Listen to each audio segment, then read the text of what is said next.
Hi, I'm Michaela Burgess, and I'm going to tell you about the issue of lowering the drinking age to 18 in the United States. So, in cultures around the world, drinking alcoholic beverages is something that people do when they either want to wind down for the night or party it up. But did you know that most countries have a legal drinking age of 18, while the USA is still at 21?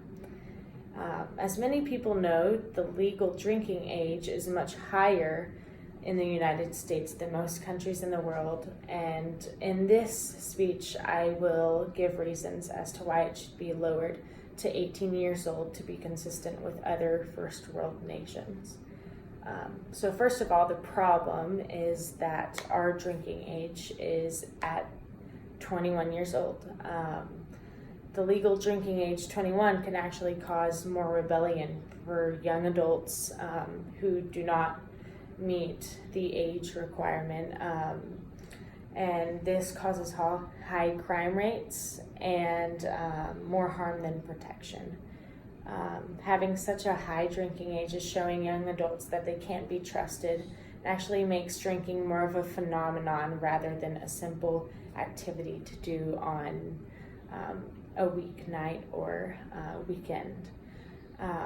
Having this age so high is causing the action of legal drinking to actually increase and lower in ages as more and more young people try to participate in this phenomenon. The website procon.org states many pros and cons of this issue. Actually states that allowing 18 to 20-year-olds to drink in controlled environments can actually teach them how to do this in a controlled way and something that is healthy for them.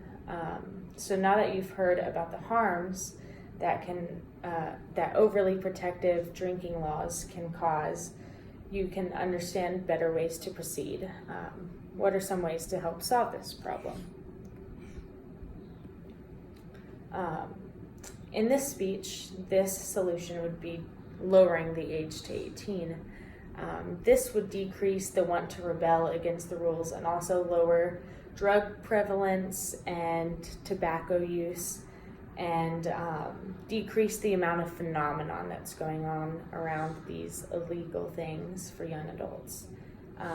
This would also allow more education in younger ages rather than making drinking be on such a high pedestal. It's something that most people do and participate in, and is viewed as an idol or something that only a few people can do. So it's actually increasing the desire to participate in it. This would also allow education for benefits and harms that can come to them, such as alcohol poisoning and other things that young adults usually learn in the hard way. We would rather want them to learn that in a controlled environment where they're safe. Even though you probably had an opinion on this topic before I started my speech, let me address any unease that you might have.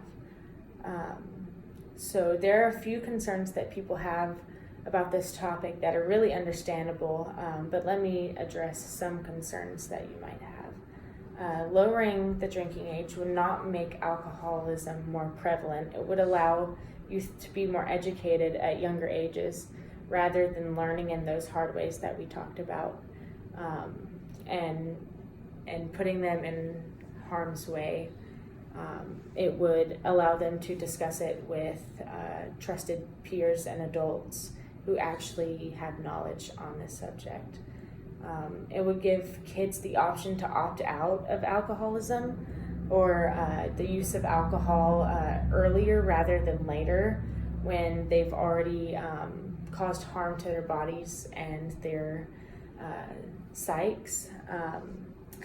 And finally, some people don't think that this change would help the bad situations happening, but I think that change or even discussing it bring up some discussions that would help make this more understandable to both sides. So hopefully I've addressed some questions that you've had and made you think about this topic more freely. And anyways, I have told you about the harms of a high drinking age and have discussed why it should be lowered. So please drink and think responsibly.